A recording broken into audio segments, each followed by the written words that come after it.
Kuangalia kuna nini, tafadhali usiingie ndani. Tunataka tu wazazi peke yake. Sawa. Na mwenyekiti wa wazazi yuko hapa, atatuongoza mpaka mahali tunaenda kukaa. Asanteni.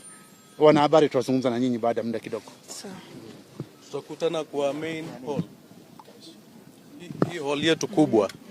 Kuna mahali pa kuketi, tuketi tuwe watulivu, alafu tuweze kuelekezwa. Karibuni. Haya, fuateni Bwana Douglas.